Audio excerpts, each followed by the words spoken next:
Hello, good evening, guten Abend.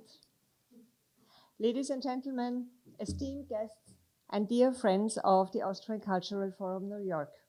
As the director of the Institute, I have the distinct pleasure to welcome you tonight. Thank you for being with us. Vienna 1900 is a topic that has inspired generations of thinkers, artists, curators, musicians worldwide for over a century. On one hand, we envision the splendors of Imperial Vienna and the enchanting paintings of Gustav Klimt. We are moved by the symphonies of Gustav Mahler. On the other hand, we also know that Vienna around 1900 was confronted with massive poverty, migration, social unrest, and pure despair. And this is exactly why I believe that the timing of this conference tonight is perfect. We live in an era of significant scientific and cultural progress, much of which traces its roots to Vienna 1900. Yet, we also face increasing tensions and surging anxiety, driven by images of natural and man-made disasters. And this anxiety, this angst, is driving thousands of young people in Europe, in the Middle East, and also in the USA, out of their universities and out of their schools into the streets. Floodgates of frustration and fear have opened wide. We can only hope that this surge of energy will eventually lead to constructive models for living together in this world. Perhaps we can learn from the innovations of Vienna 1900 and discover new ways to manage and to overcome seemingly insurmountable crises. Ladies and gentlemen, it is thanks to the tireless work of Professor Oliver Radkolb that this conference could be realized. And I would also like to express my gratitude to all distinguished panelists for joining us tonight and for their participation in tomorrow morning sessions. And we are also looking forward to a beautiful concert tomorrow night. It is now my great honor and pleasure to give the floor to the Rector of the University of Vienna, and I wish you all a wonderful evening. Thank you.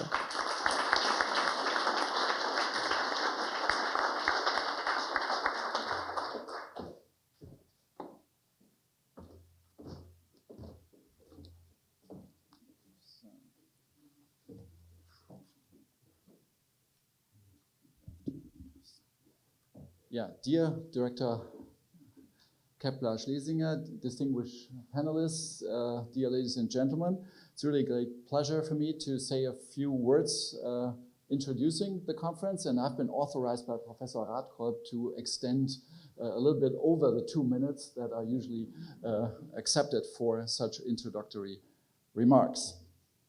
And first of all, I would like to say that as University of Vienna, we are very happy to be part of this project, which brings together the city of Vienna, the most important public television ORF in Austria, and a distinguished group of guests.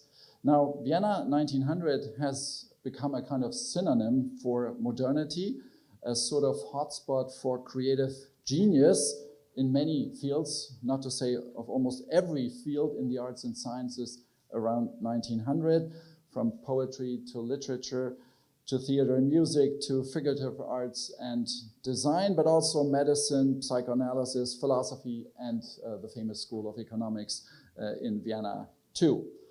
So the list of extraordinary writers, composers, artists, and scientists is indeed very, very long, and I'm not making a full list here, but some of those writers, artists, scientists have become true icons of academic and popular culture, such as the already nominated Gustav Klimt or Mahler and Schönberg, Hofmannsthal and Schnitzler, but also distinguished architects such as Otto Wagner, Joseph Hoffmann, or Adolf Loos.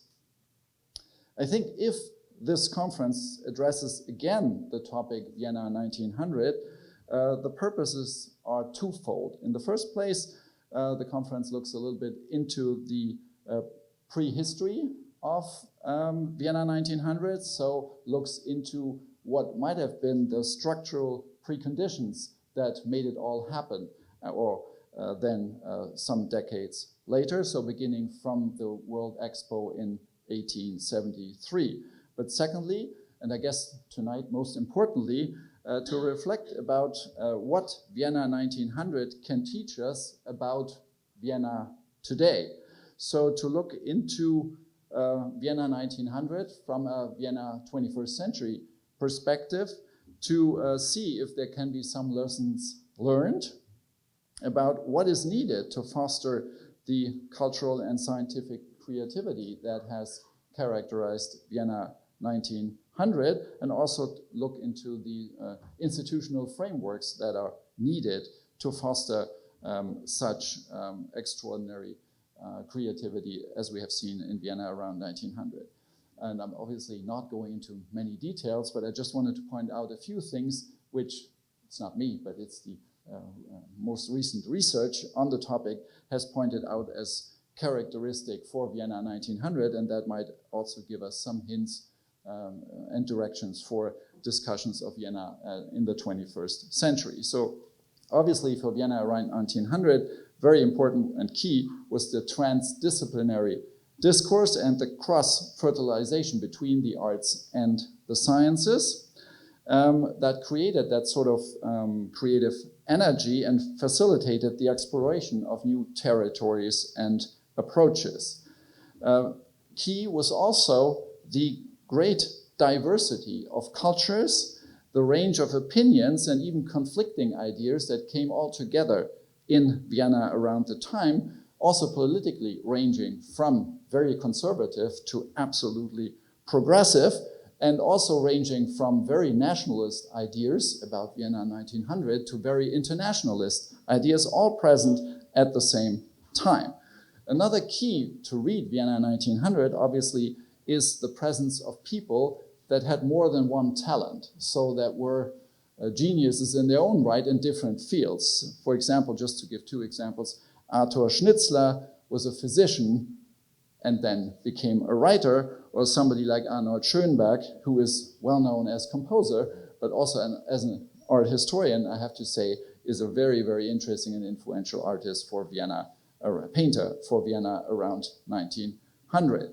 Also, an interesting way of looking at Vienna 1900 is, of course, the many networks between scientists and artists, between musicians and writers, and so on, and which, of course, these friendships and cooperations were crucial to foster that collaboration across disciplines I have already mentioned. And those cooperations and friendships went across disciplines, beyond specializations, and also beyond national borders.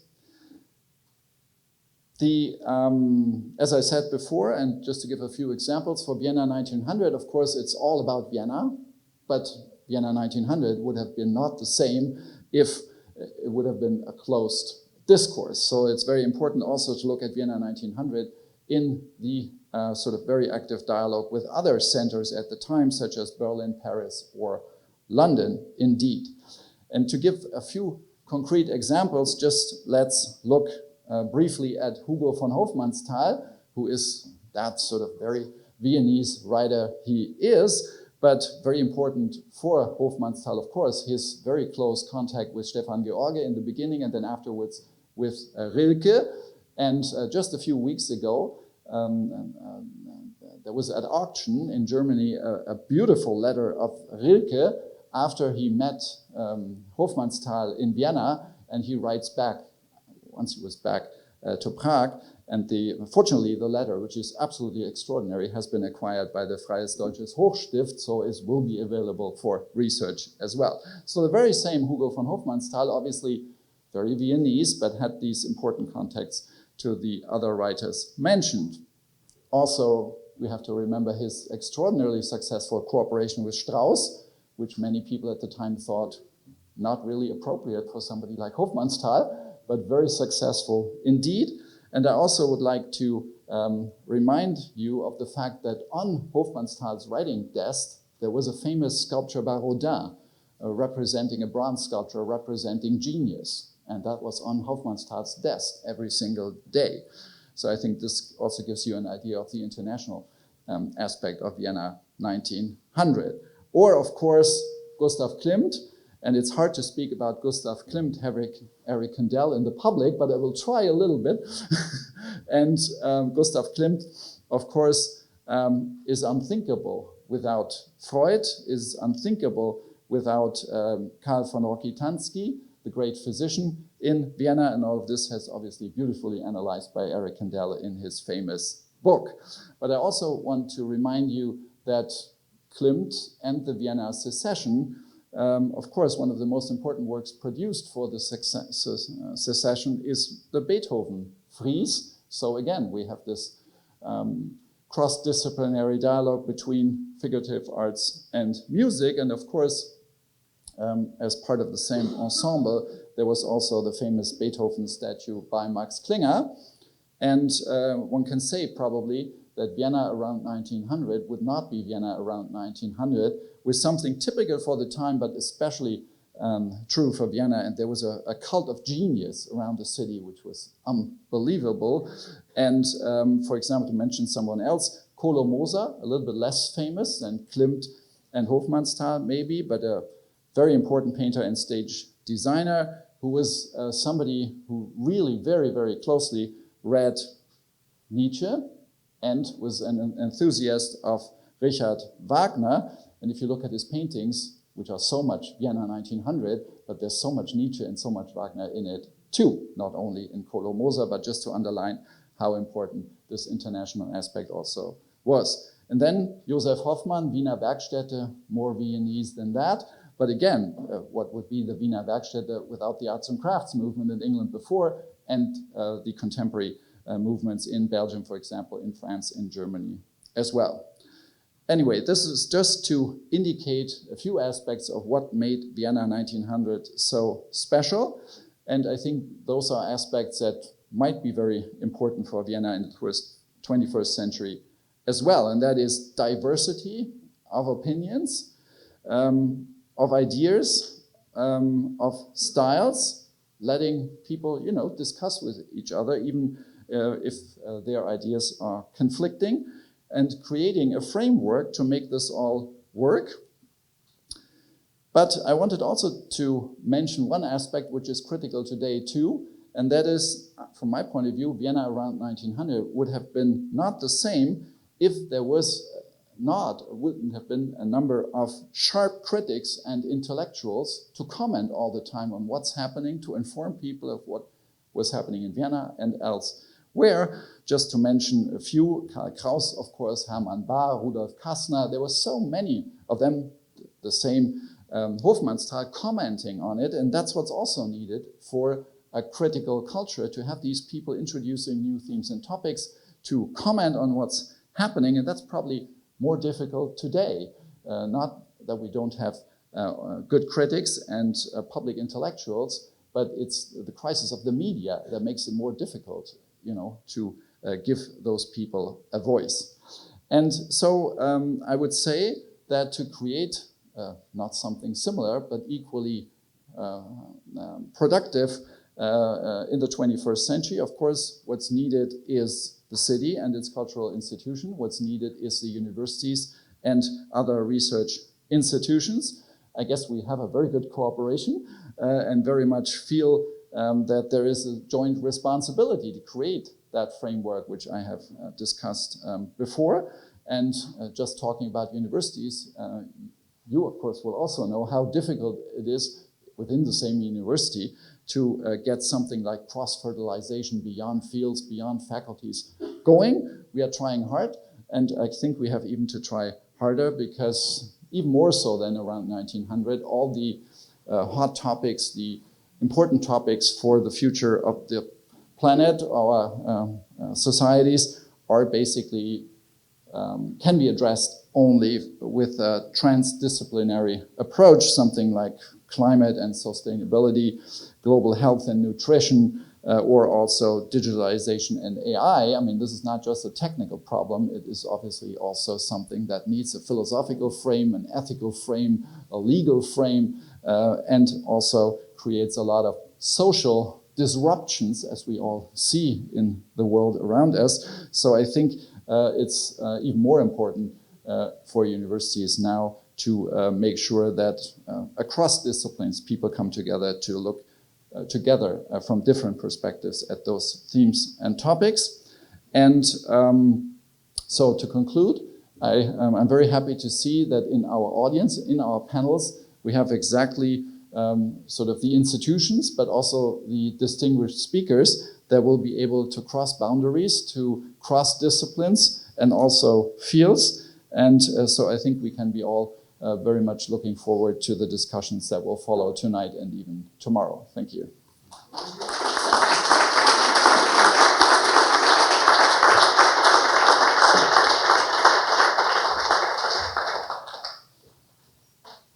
Before I have the great pleasure to briefly introduce our distinguished panelists, I would like to thank our host, Director Susanne Keppler-Schlesinger, for having the opportunity to co-organize this conference on Vienna 1900 in a, quote, most spectacular, super thin milestone of modern architecture, fortunately, by an Austrian from another period.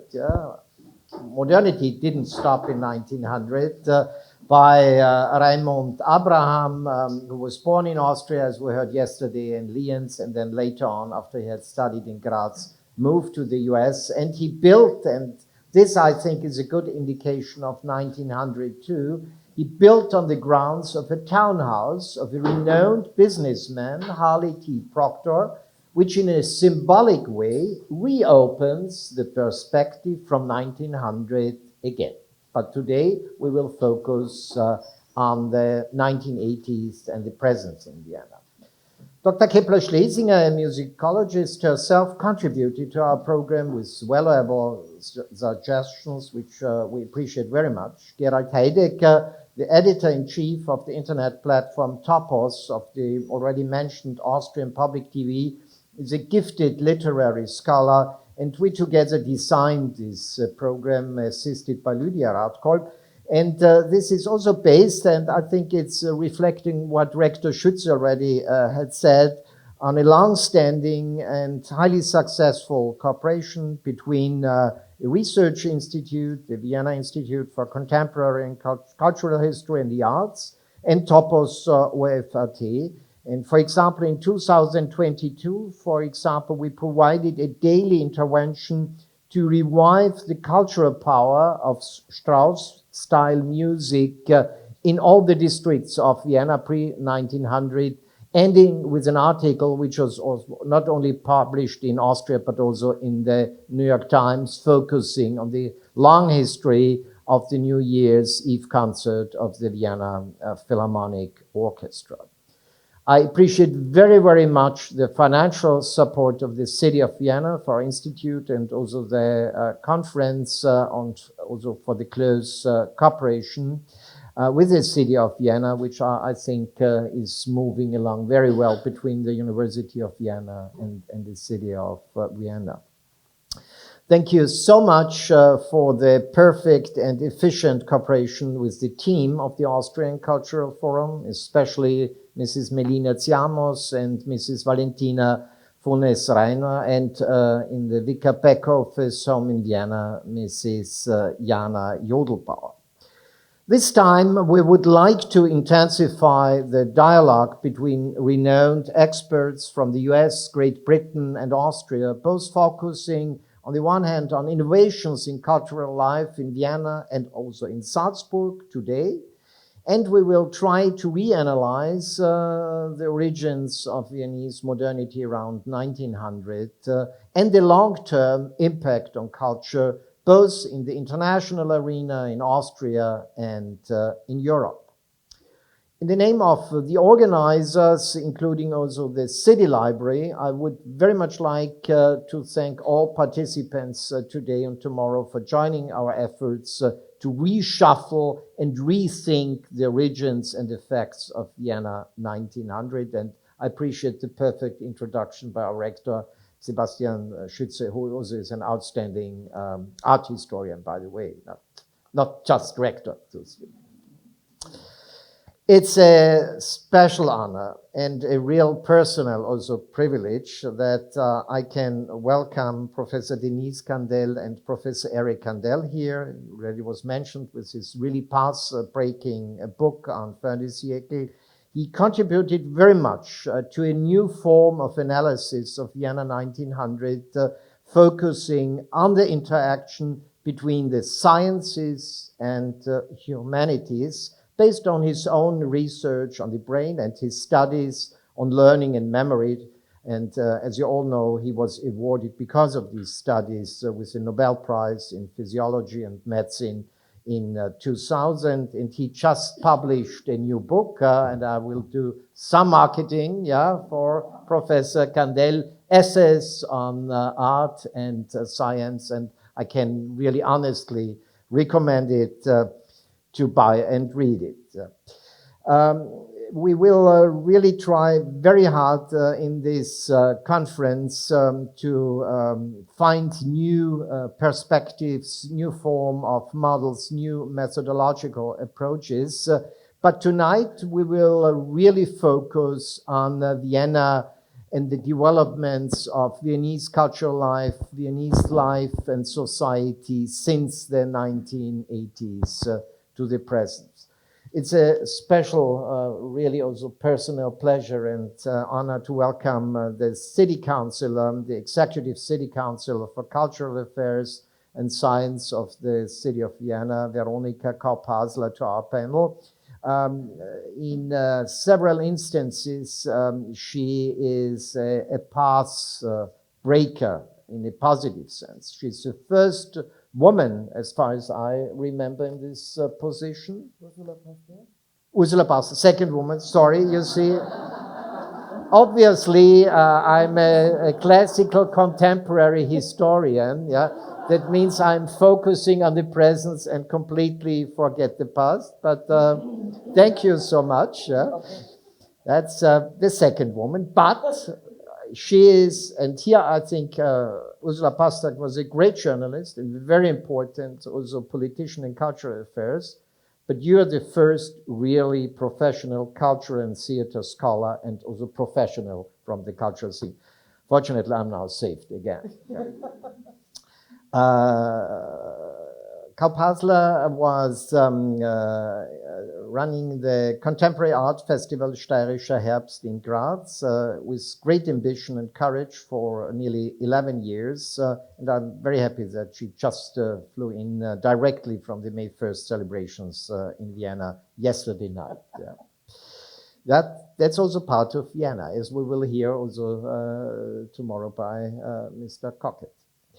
Helga Rabel-Stadler, she is really the icon of the Salzburg Festival, the first female president, here I'm on the safe side now, from 1995 to 2021. She holds a Doctor of Laws, was a successful journalist, an efficient business woman, and a politician and a member of parliament. The history of her impact on the modernization and the also critical self-reflection of the Salzburg opening and the opening of the festival to a broader audience, I think still has to be written. I just would like to refer to her efficient and really important policy to run an international festival against the pandemic, which I think was a key example also in the cultural field. And for example, what I also would like to mention is the building of the new festival house für Mozart. Since 2022, she is the special representative for international culture and at the Austrian Ministry for European and International Affairs. Misha Kleny is the rector of the Institute for Human Sciences, a leading advanced research institute in Vienna, and a former BBC Central Europe correspondent who lived in Vienna since the mid-1980s and covered the 1989 transformations, and including the bloody and cruel civil war in former Yugoslavia.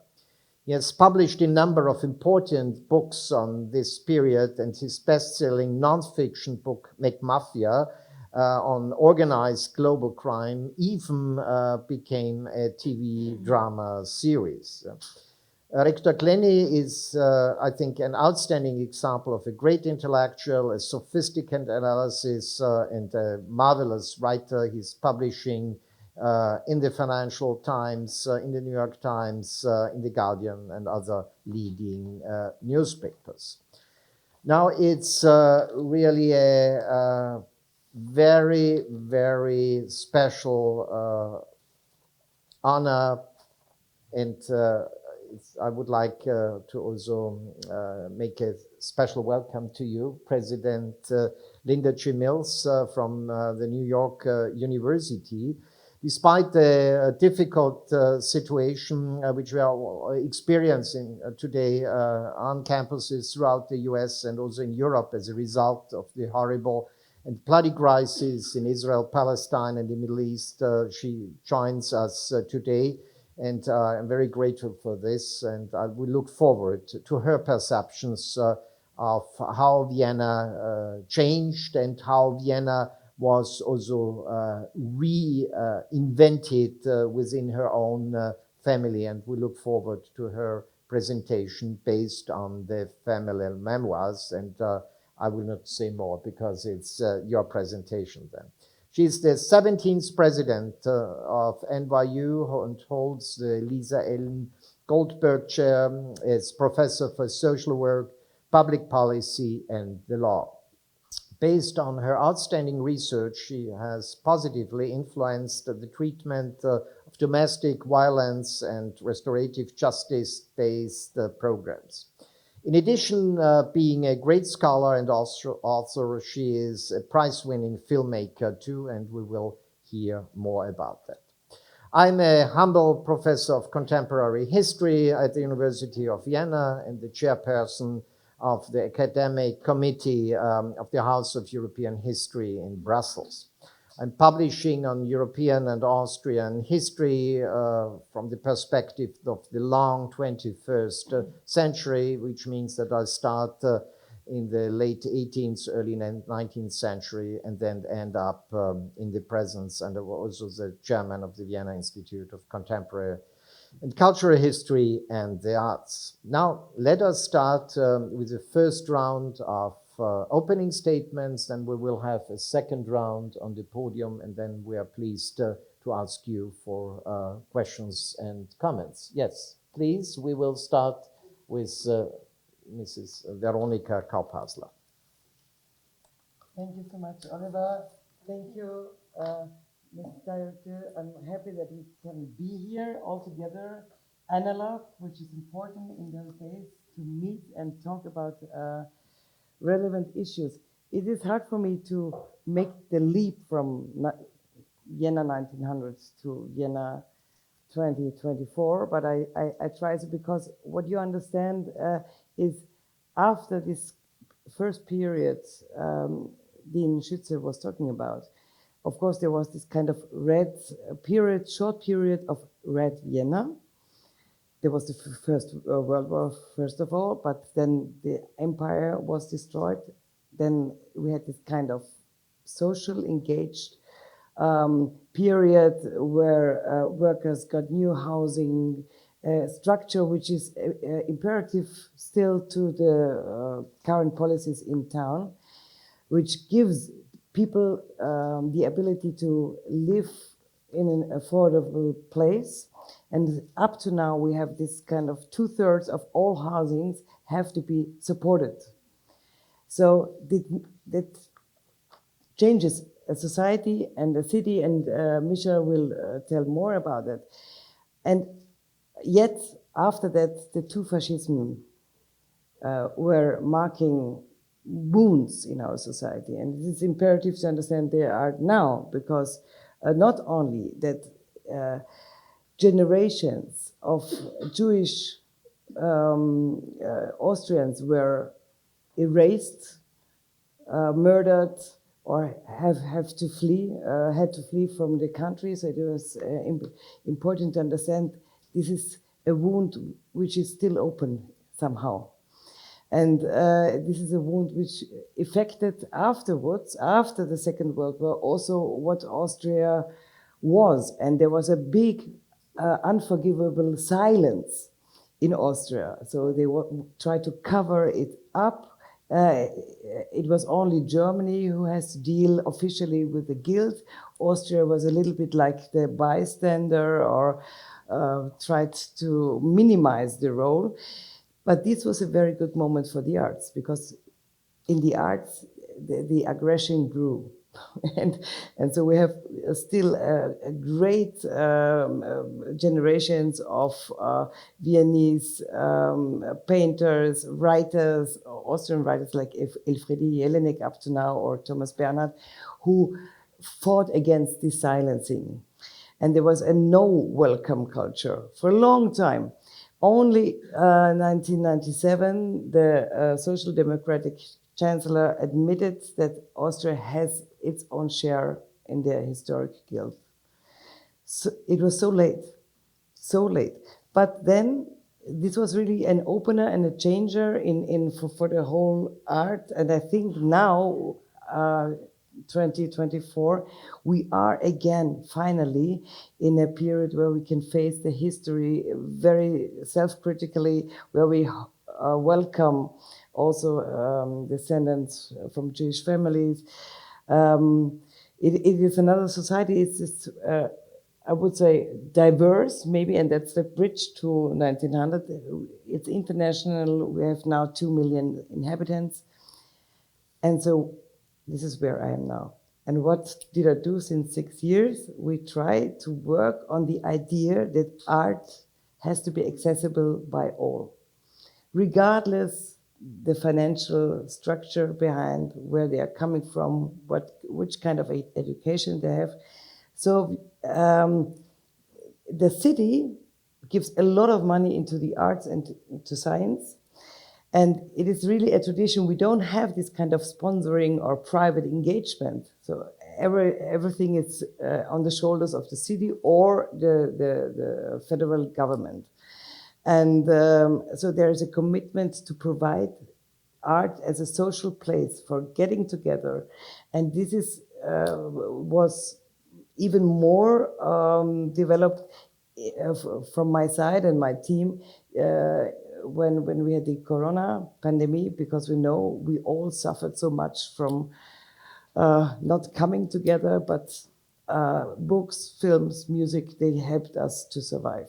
So what did we do? We tried to make a festival, or invented the Kultursommer, it's called, the Summer of Culture, on many places, parks, wherever, and we made still ongoing festival every summer for more than 6 weeks, where we gave artists, each of them for every concert they did or lecture, 500 euros, and it was for free for all the people. And so this made a social room, which is really highly appreciated. We also went to what's called places for elderly people. So this was important because they were totally isolated. And in this spirit, we tried to open spaces. We try to provide also new rehearsal spaces for dancers, for musicians, and give them this for free or at a very, very low rent in order to compensate. Because fair pay is a big issue in my city, and from this tradition, also from the social democratic tradition, but artistic work is work, and so we have to see that we have to pay artists, and I think they have a kind of good life in the city and have many opportunities to get the money. But art creates a social space which we need so much also in those days to negotiate things that menace us, be it the climate change, be it political issues, wars. And I think art has not the duty to answer the questions, but art puts the questions on the table, and you can digest it together and through so many means, by pleasure sometimes, but by rethinking, by re-questioning yourself, your position. And so this is something I'm truly fighting for. Just to end, maybe because otherwise I'm too long, we established also a cultural strategy with 8 fields where a city has to work in arts and science. It was sustainability, so ecological change, climate change, everything connected to that, access for all. It doesn't mean that everything is for free, of course not, but for instance, the new entrance for the new Wien Museum is for free. So I think it's a big gesture to include also other generations and also a diverse, increasingly diverse population. Then we have digital humanism, which is very important. How can we intervene in this digitalization of our times? We see the students, wherever younger generations, they are driven by the pictures they can't deal with, and the echo chambers of social media, they don't read anymore. So we have to intervene and find also ways to apply the laws, for instance, we have in the analog world. We have to do something about that, to do something about hate speech and so on. And then it's also the way we treat heritage, social spaces, fair pay. So in all these fields, the city tries to develop strategies for the future, and I think it can be a role model. And the way Vienna is now embracing the challenges we all share. Thank you. Thank you very much.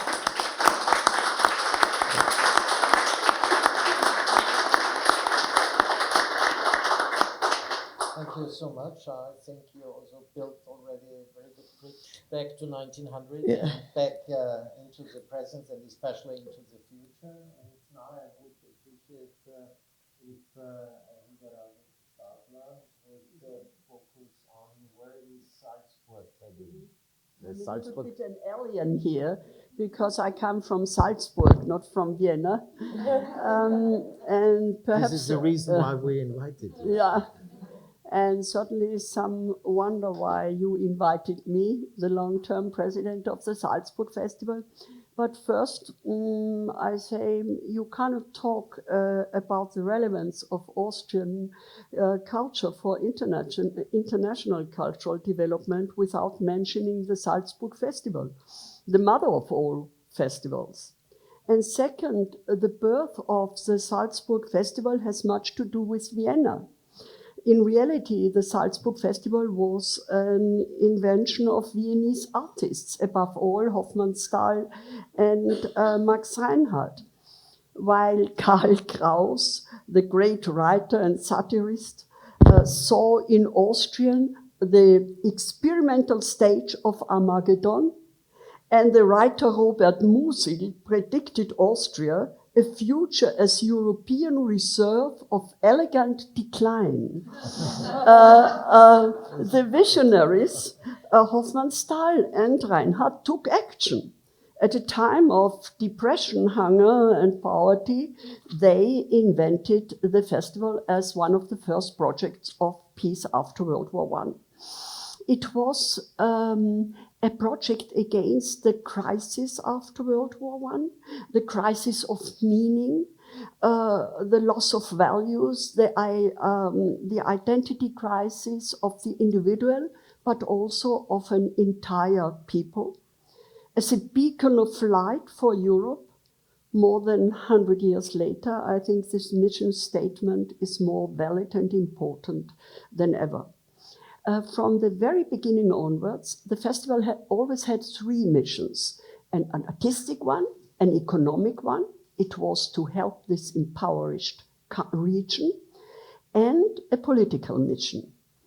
At a time when Austria shrank from the Habsburg Empire, which spanned whole Europe, to l'Autriche c'est ce qu'il reste, comme dit le président français, pas charmant, mais il a eu raison. The festival founders nourished the belief in the relevance of Austrian culture.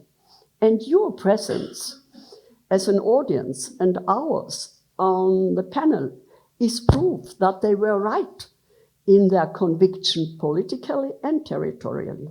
Austria may be a dwarf, but still a superpower in arts and culture. And thank you, Mrs. Susanne Keppler-Schlesinger, that you contribute to this work with your team. Hofmannsthal was convinced and that I think is a very important thing.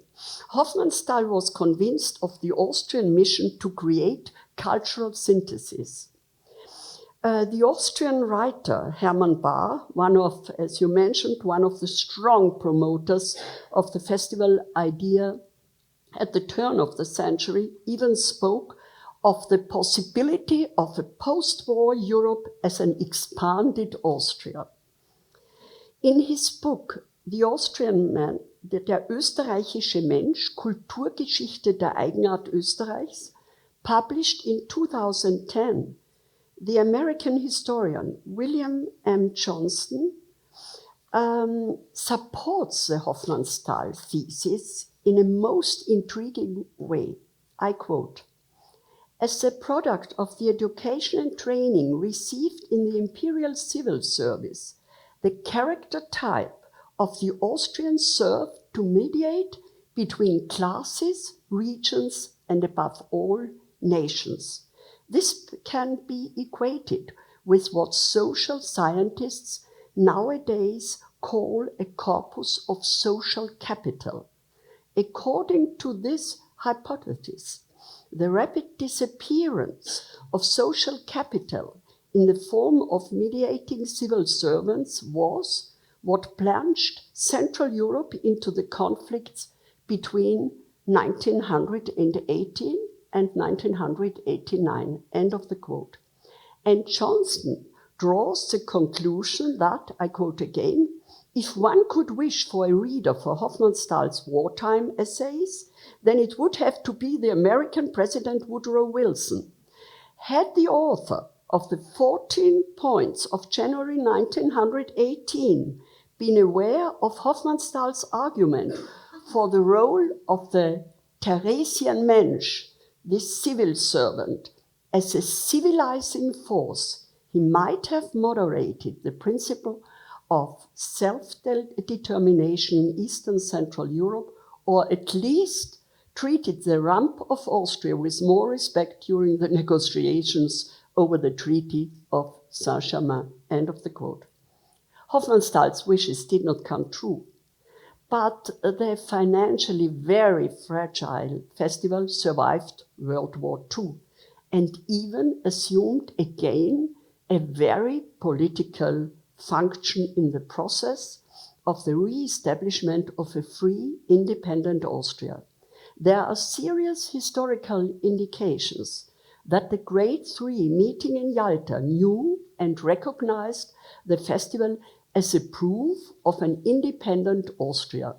Also, this city was heavily damaged by air raids, and despite the shortage of everything, above all of food, General McClark, the commander of the American forces, which governed Austria till 1955, and the headquarters were also in Salzburg, he ordered the presentation of a festival for the very same summer. And he chose the opening of the festival for his first public appearance in Austria.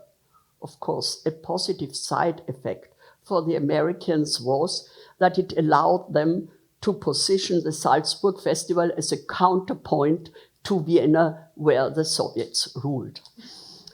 I'm sure after this description of the eminent political role the festival played after World War I, after World War II, you can understand that we were convinced we have to show the power of arts in powerless times again, in a very sad time, in the time of the ominous silence during COVID in 2020. While politicians only talked about the social relevance of supermarkets, cafes, and restaurants, the Salzburg Festival delivered the proof that the arts and culture are just as relevant to our society as gastronomy and commerce. And I have really to say, you were a fighter and you did such a lot. I think we were on both sides a little bit. So I think this is also this idea of Max Reinhardt that arts are more than decoration, that they are food for the soul and for the brain.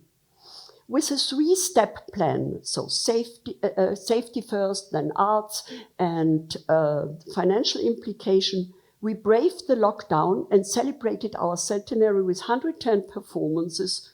The Met was closed. Over 30 days at 8 venues.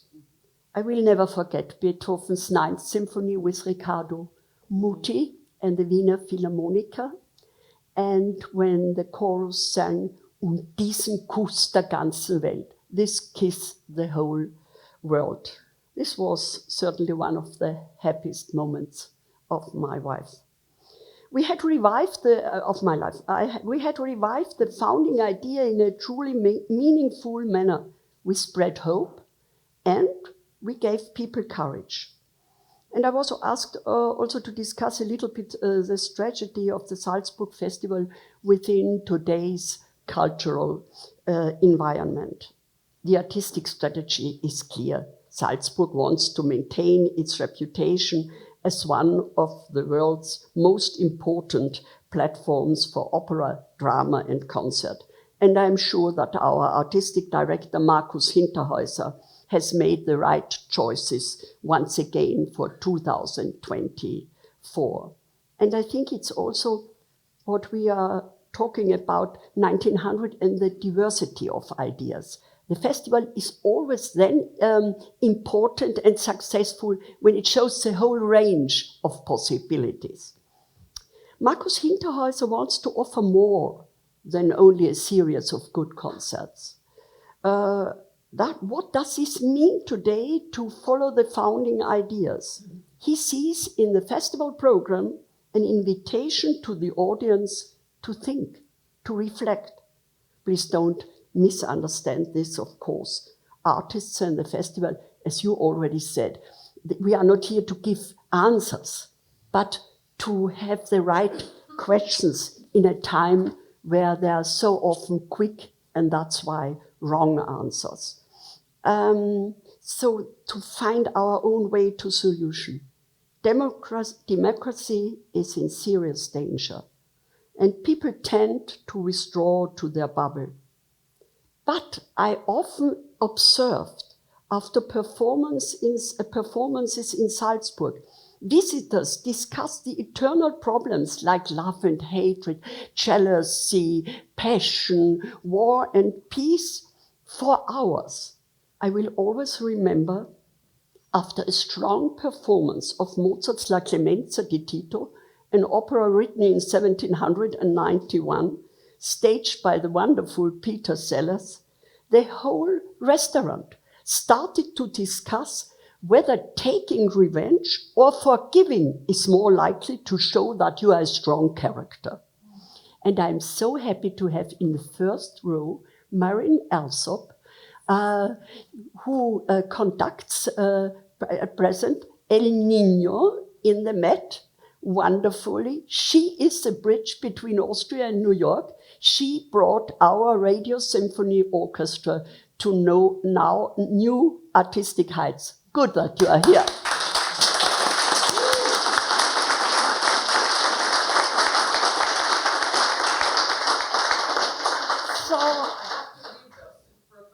Yeah, so it's not protesting against me.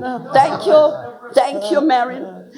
Often, certainly like you, I am asked, is the festival allowed to be political?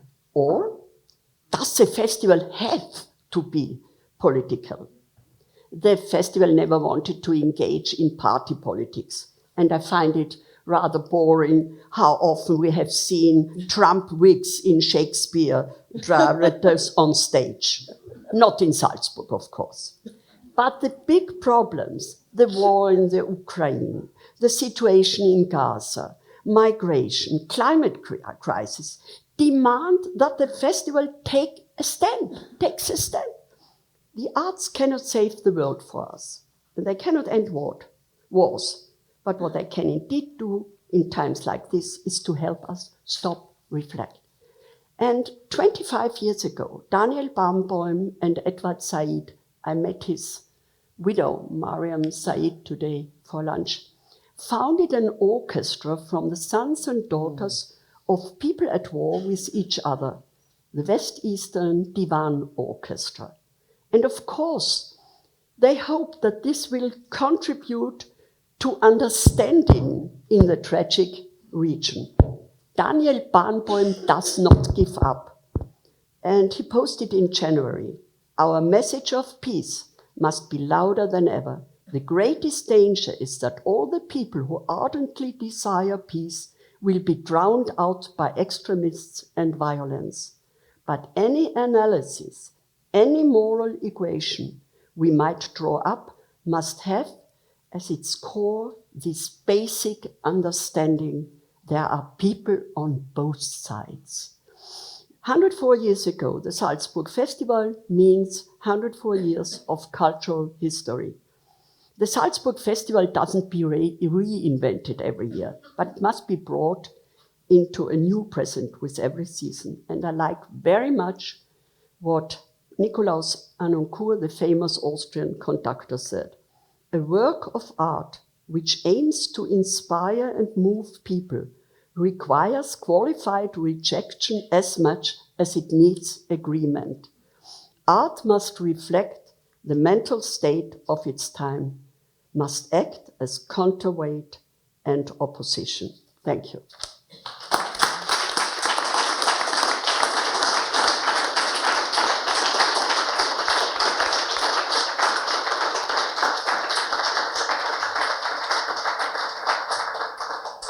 Thank you so much. I think you provided additional food for our discussion, and I think it's very well corresponding between Vienna and Salzburg despite some differences.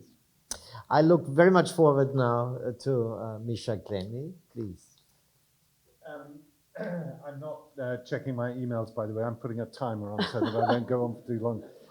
So the Vienna that I arrived in 1986, January 1986, was grey, it was shrinking demographically, and it was aging. And I have to say, it was ruthlessly boring as well. I had arrived there as a freelance correspondent for The Guardian and for New Scientist. The latter was a rather peculiar arrangement because New Scientist knew nothing about Eastern Europe, and I knew nothing about science, so it actually worked very well.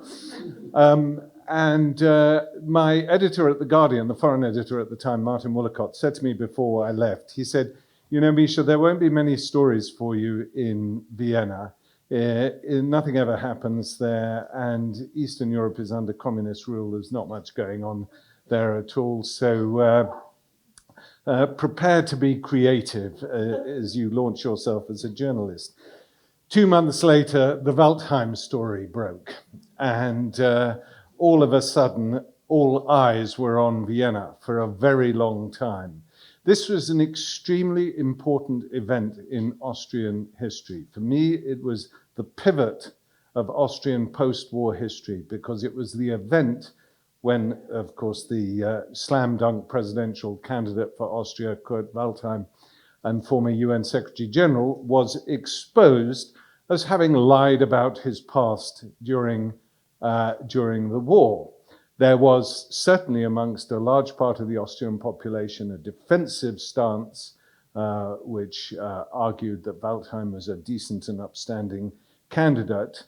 But all sorts of historians, intellectuals, writers, ordinary people also stood up and said, this is the moment when we are going to revisit Austrian history, and we are going to analyze why in 1955, with the State Treaty, Austria was designated as the Nazis' first victim, and what the more complex relationship between Austria, Nazism, and the Holocaust actually was. So this was the moment of change with Waldheim. Nonetheless, my editor was correct in as much that Austria at the time, if you look at Vienna, it's very far east, inside Eastern Europe at the time.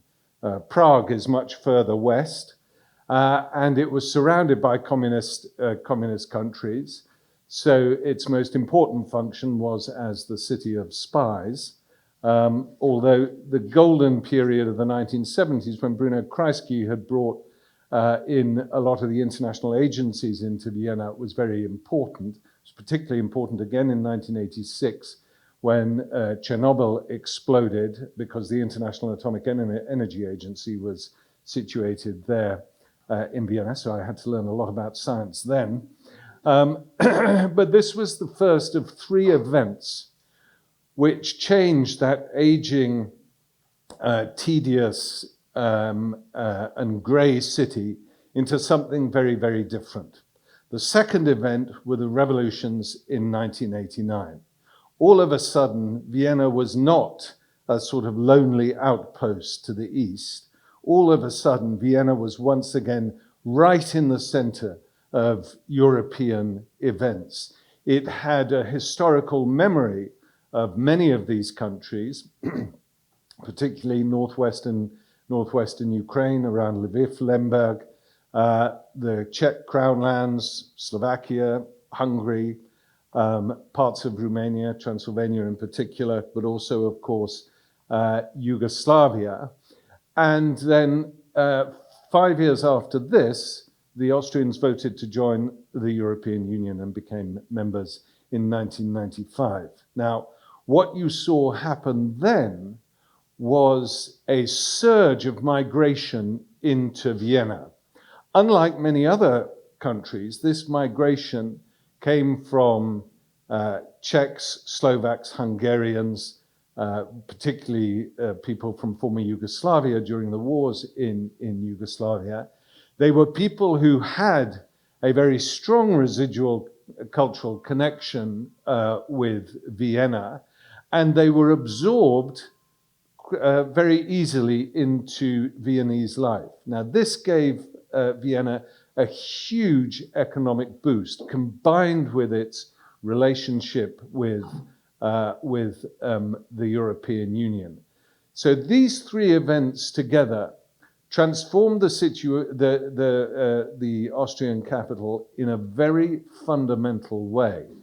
I returned to Vienna, not having been there much apart from the occasional visit, for about 30 years or so, to take up the post of Rector of the Institute for Human Sciences, which I had first visited in 1986 because it focused a lot on events in Central and Eastern and Southeastern Europe.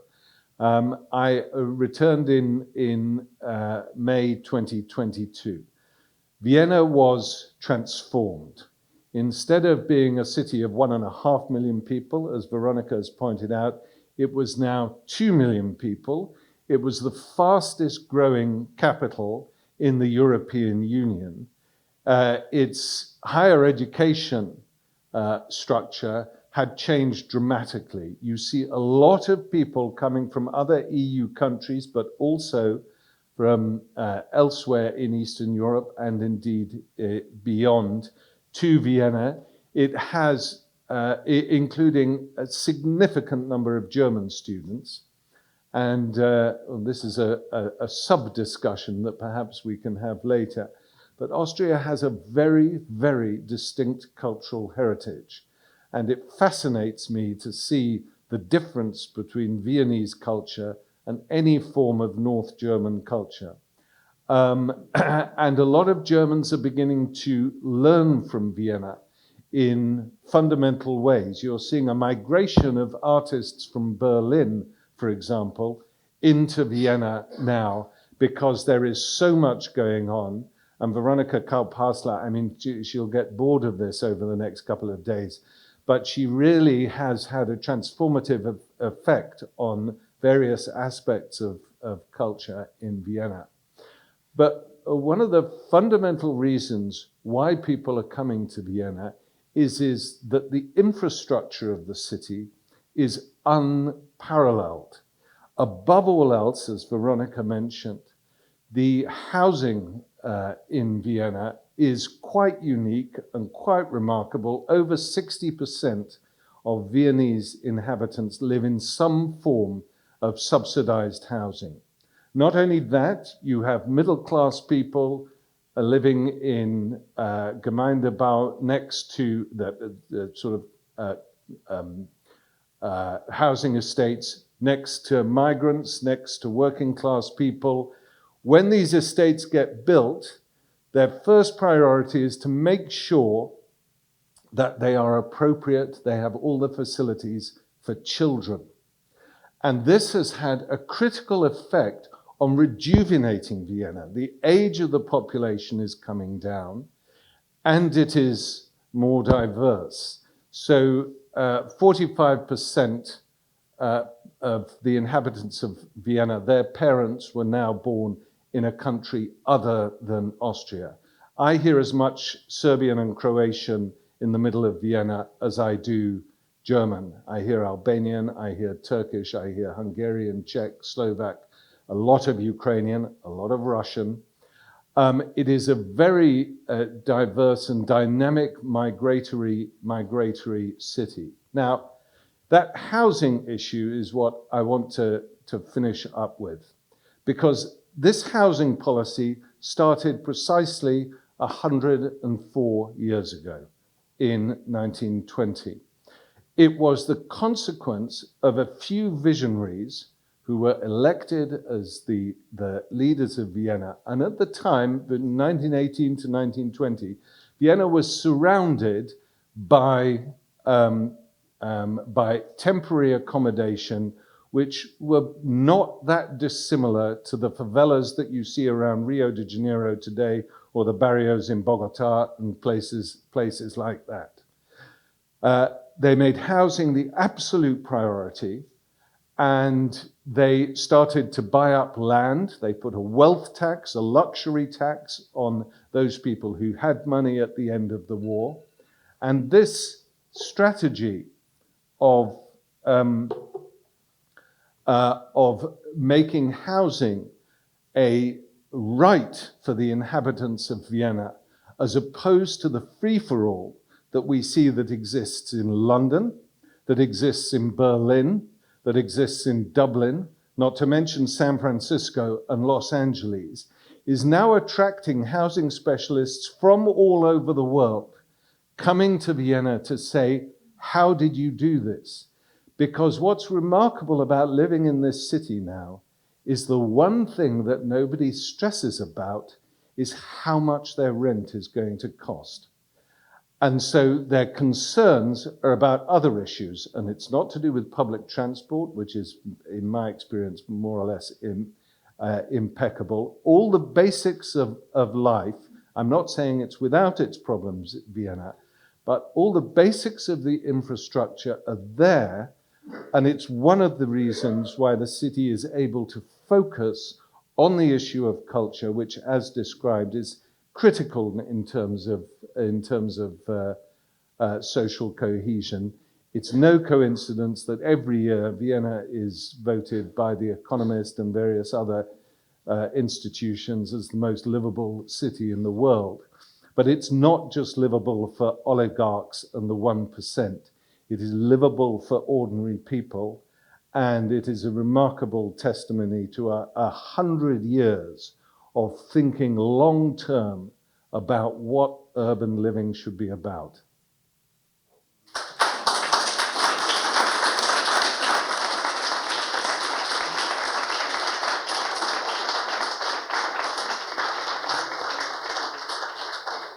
Thank you very much. You really, I think, brought a very important social and economic perspective into our discussion. And now it's my great pleasure to ask President Linda G. Mills.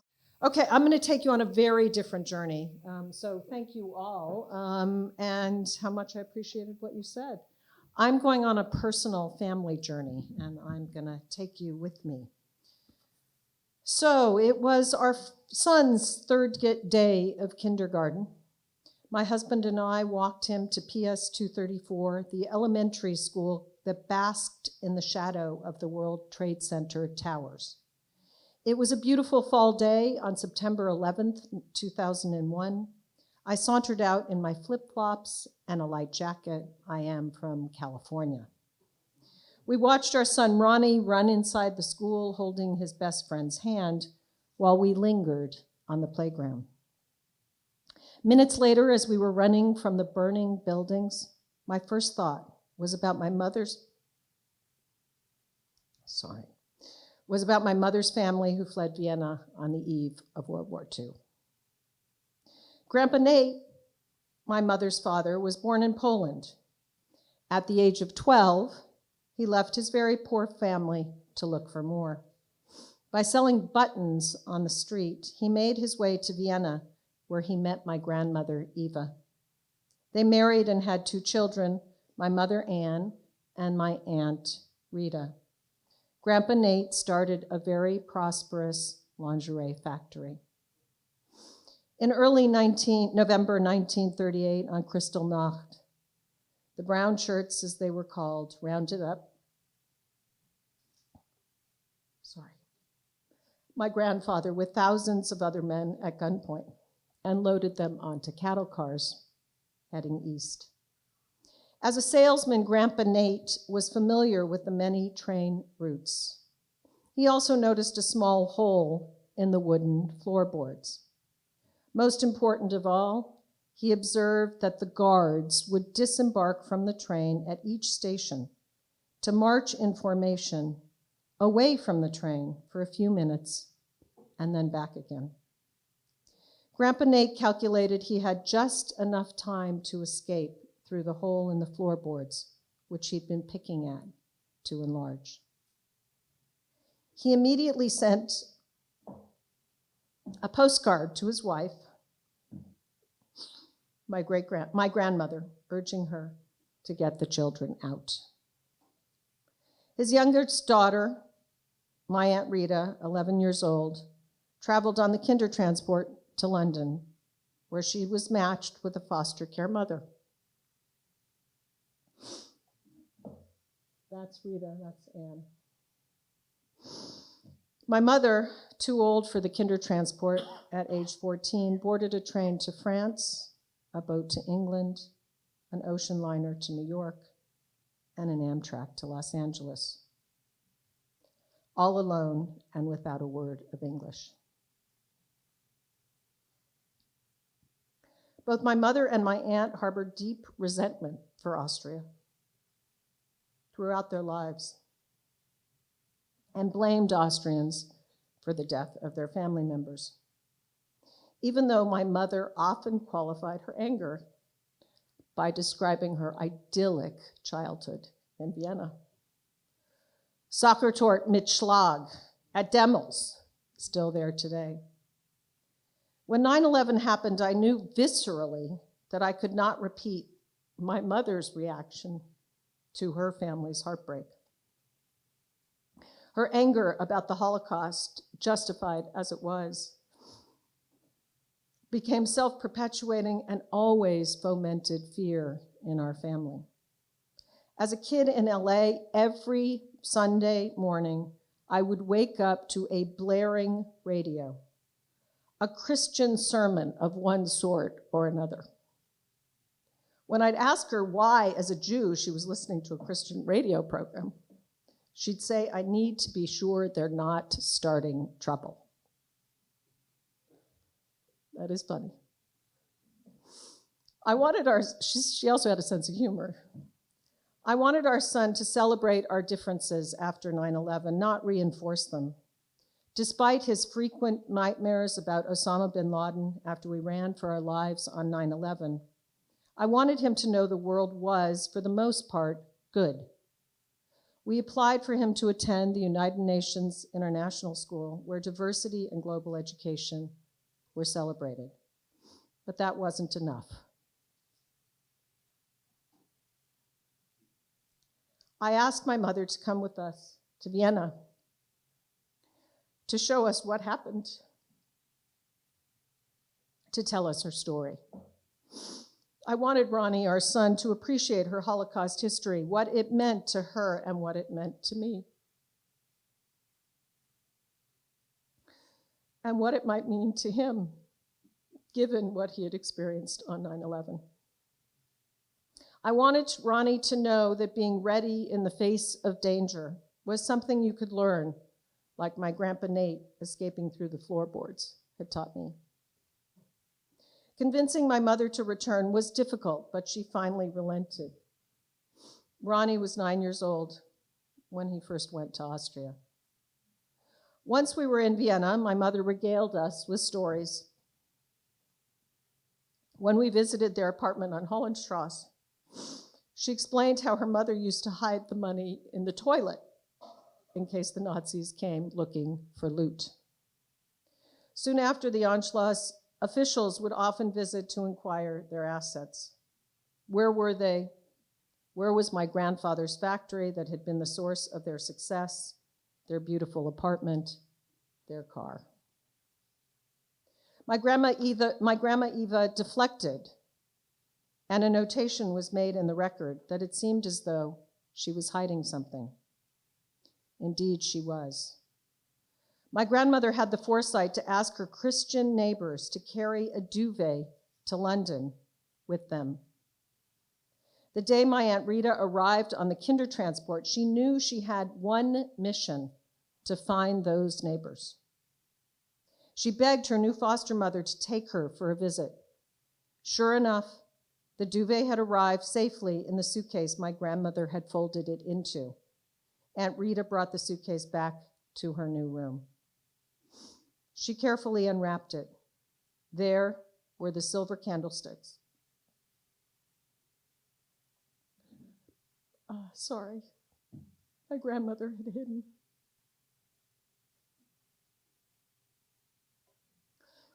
I told you it would be different. Also, sewn into a little corner of that fluffy memory of her lost childhood were her mother's precious diamond earrings. Aunt Rita hid them away in a box until she was reunited with her parents in Los Angeles a few years later. My grandmother faithfully wore those earrings in Austria every single day before they traveled to the United States in 1939, and once again when she was reunited with them in Los Angeles. When I was last in Vienna, just after the pandemic restrictions were lifted, I was wearing those earrings, which Granny Eva had entrusted to me on her death.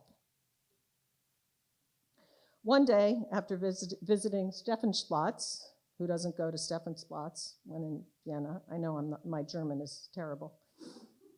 My son more than makes up for it. After taking in the beauty and the complex legacy of that square, I returned to my hotel to find one earring missing.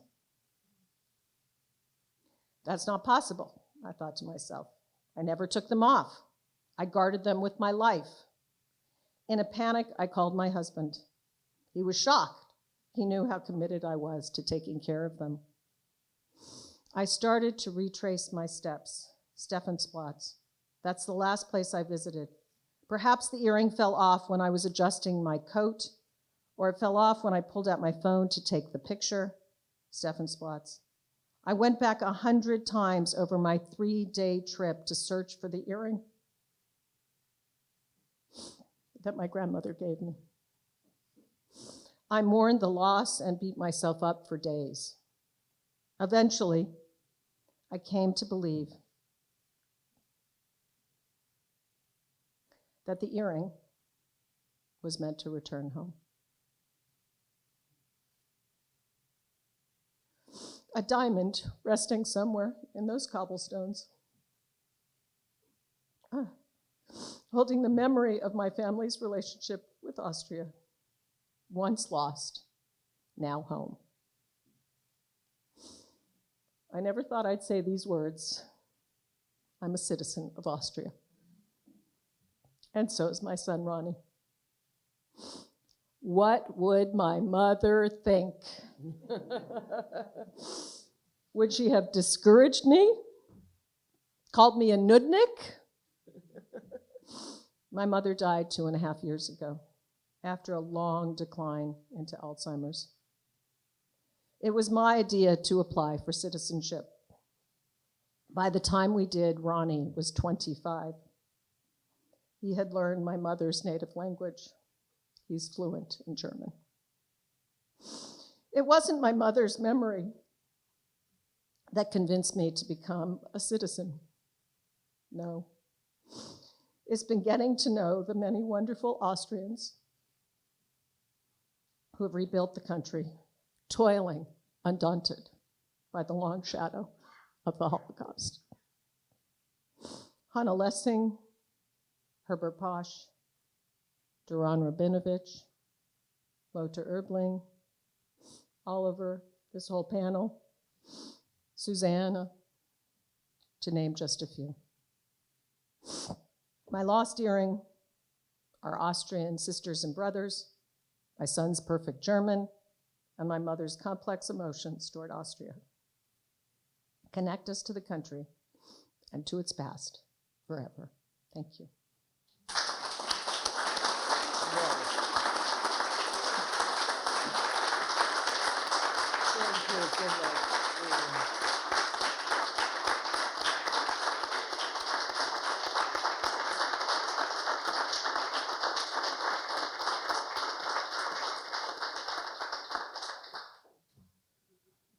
Thank you so much. It's now very difficult. No. I think it's, I must admit, it's a little bit also my design, because I think this is Vienna 1902. You're really crossing this bridge with such a moving presentation, and this symbol of the earring is a very, very strong one.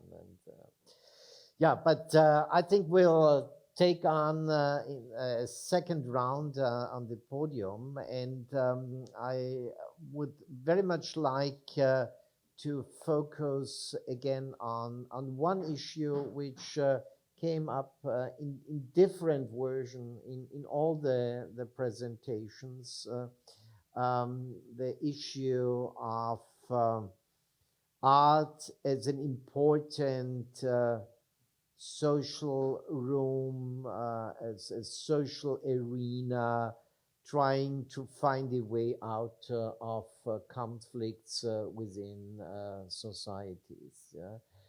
And my question to you all is, what really can we do to also, you very well described on how Vienna politics is trying to open up art to large segments of society. At the same time, we're well aware that it's very, very difficult to really reach all the people. Also as a result of what Misha Kleni has described, the migration to Vienna with different cultural backgrounds and so on. Therefore, my first question to all of you is, what can we do to increase the power of social cohesion in Vienna? And maybe then we also could come, and I appreciate very much the citation of Daniel Baumbaum, which you have presented here, which I think he's a real hero on this issue for decades, yeah. And together with Edward Said, who was a distinguished professor here in New York. Therefore, my question to you all is, and maybe we can start with you, Veronica, again, what can we do to increase the power of social cohesion through art? Well, it's a big question. Maybe we should differentiate between looking at a city with a geographical view. So art has to be experienced in many parts of the city, first of all. Not only in the established museum, concert halls, which in Vienna are basically surrounding the center or in the center. So what can we do as politicians that art can be experienced in other places? The Kultursommer with its many stages is one thing. I established, I called it anchor centers, cultural centers in different parts of the city where people can gather, where people can join, can sing in a choir or experience singing theater. So these different things in different districts of the city. And of course, we have to enable the, let's say, the conservative or the established old institutions, which I totally appreciate because they formed my life also, to reach out. So the Musikverein, the Konzerthaus, they are having, and also the Symphonic Orchestra of Vienna, they're having more and more programs outside the traditional buildings. So they go into the districts, they appear out of a sudden, they have concert combined with children. And we can, of course, enable kids. When I was running festivals for a long time in my life, and I'm really a big fan also of your work, by the way, and the power of the insistence that you speak out publicly of the importance of art. For instance, when I was in Steirische Herbst, it was a festival for avant-garde art, contemporary art, not easy to understand all the time. But I always had the urge that I don't want to share it with my bubble. I want to share it with the ordinary people. It's not a program for friends and family. I can fill up spaces with them, but it's more about, I'm really interested in the other, in the audience, and in which way am I talking to them? And so what we did, we invited 15 kids from different contexts. They were between 15 and 22 years, Azerbaijan, Chechnya, Ukraine, Bosnia. So 15, some of Africa. And we worked with them, with the curators, on the exhibitions. And so they became our ambassadors. And they were the ones really making tours through the exhibitions with their own language. And suddenly they took their family with them because they were, of course, eager to know what Leila, Fatima, or I don't know, whoever was doing there. So it was an easy joint. And in this kind of, we have to be very playful and creative to include them, not to teach them all the time, because teaching, as we all know, teaching can be boring for pupils. So we have to engage them in being part of the whole cultural system. They have to feel part of it. So there are many strategies. I don't want to be too long, but I have many ideas. And it is important that the city enables that with money, or if in the case of New York, there are evidently also rich people. They can share. They can share more, invest more in education, and invest more because the kids are eager to have these experiences. And it's not, Mozart belongs to everyone, not only to the rich and the wealthy, but really to everyone. And the sooner you get to know music of all times, the quicker you are into the cultural field. May I briefly add something where I was very much impressed what you have organized on the discussion on Luiga, on Luiga monument, and this what I would call town hall meeting, which I think is an important tool, and maybe you can briefly summarize what you have organized there. Well, not easy. Yeah. You have to imagine that one founder of the Popular Party, a big founder, Dr. Luiga, was a big mayor of a city in the, you know it better exactly when, in the 90s of the 19th century. He was a big anti-Semite.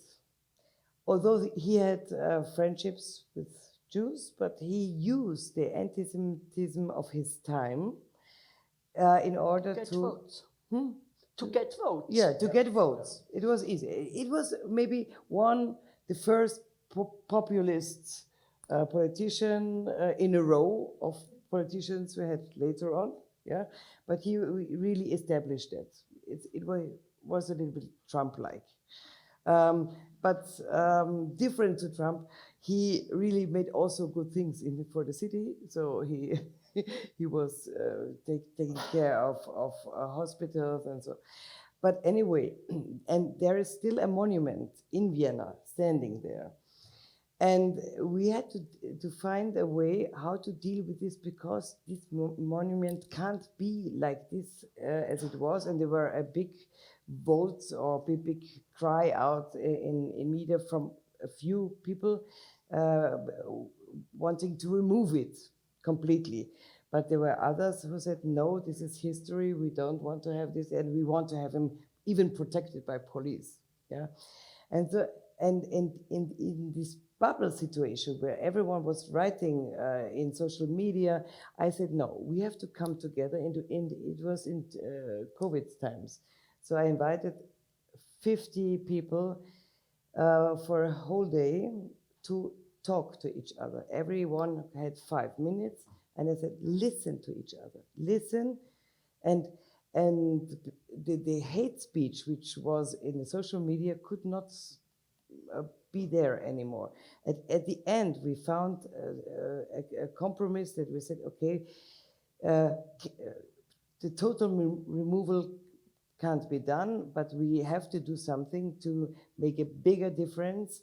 And we decided to go for a competition and to make a contextualization via art. And now this, after a long process where many, also the district was involved, it was a hard process because you need the agreement of so many people, otherwise you can't do it. And so we are now, there is an artist who said he wants to skip it or to lean it. It's like if that statue would fall sooner or later. And this is something where you stumble, because I also don't want to clean the city.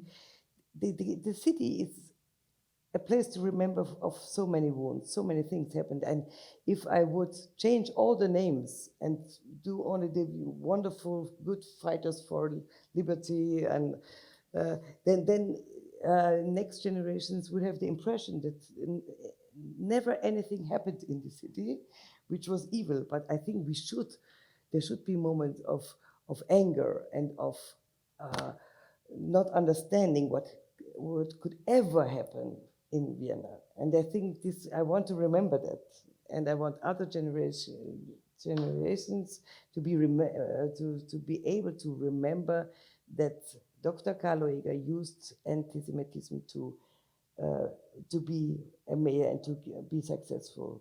They should learn from history. So that's what our decision was. Oliver, I think, Yeah. Can I come in here and say this? It's always really important to remember that Vienna around 1900 had benefited from the influx of Jews from large parts of the empire, particularly, interestingly, Lviv, Lemberg, but also from Bohemia and Moravia. And much of the artistic merit of that period is created by Jews. There were some of the artists who were themselves anti-Semites, who were close to Luega in some respects. What you had there was an extraordinary political turmoil which reflected itself in this extraordinary flowering of art at the time. The big difference between today and Vienna in 1900 is there are virtually no Jews left. And so this makes it very difficult to have a similar type of, you don't have Karl Kraus, you don't have Franz Kafka, you don't have Schnitzler, you don't have Freud, and so on and so on and so forth. So the question is what is the cultural challenge today, given the makeup of the city, and of course the makeup you pointed out, you talked about the Azerbaijani child and Chechens and so on and so forth. It's absolutely critical that, as you said, that everybody gets involved in cultural revival in Vienna, because I have to say that, you know, Vienna is a place, or at least Austria is a place, certainly, where extreme right-wing views are becoming salonfähig, as the Germans would say, that they are becoming, in certain circles, socially acceptable again. And this is Austria. Yeah. And so Austria bears a particular responsibility in this sense. And so that's why your idea, I think, is absolutely the right idea about taking culture out of the first district. I mean, the first district has so much bloody culture, you drown in it. And you know, but you need it elsewhere in the city as well. This is a really critical thing, and one which now, because we have the experience of the rise of anti-Semitism in the 1890s and the first decade of the 20th century, we need to be focusing on similar phenomena today. Yeah. I totally agree. It's more anti-Muslim, anti-Muslim. This is really hate speech all over. And also in this conflict we are facing right now, it is a very problematic discussion in Vienna because any critics on what is going on in the Middle East, any critics on Netanyahu is, on the other hand, seen as anti-Semitic, so it's really hard to find a language. It is hard to find languages. We are tiptoeing around these issues, and I think art or festivals like the Vienna Festival or like the Salzburg Festival, they should provide open spaces to discuss and to talk again. And, how do you see the future of the social arena of the Salzburg Festival? Because you did a lot on I this, think, as you said, we have to foster discussion, and we have to motivate the artists also to go in this because artists also tend to be in their bubble. Yeah. They are in their bubble where they feel comfortable and do not want to confront with the enemy. And I think this is a very dangerous situation. And also now foreign policy for me is security policy on one hand, but also cultural policy. There are two columns of it. And it is wrong to stop the channels of communication between the countries. For instance, what a stupid idea not to bring any Russian music and to ban every Russian artist. But if you tell this in a meeting, you have already half of people against you. The Ukrainians stand up and said, "Are you crazy?" And no, I'm not crazy. But if we have no channels, Putin will have more and more support. That is wishful thinking of idealistic journalists to say, no, the power of Putin is fading away. Nothing is fading away. He has 80% of the people behind him. And if we do not deliver our ideas, if we say, no, that is now not allowed, then how should people in Russia learn what the scientists in America, in Austria, the artists, what they think? We have to have these channels of communication. And I think festivals can do this, something. So by choosing the right works, and choosing the right artists. I can again say Peter Sellers, he's not a youngster, but he's younger than many people in mind. When he made Idomeneo, the big opera of Mozart, which is about sacrificing the sun to the gods to make a quiet sea. And he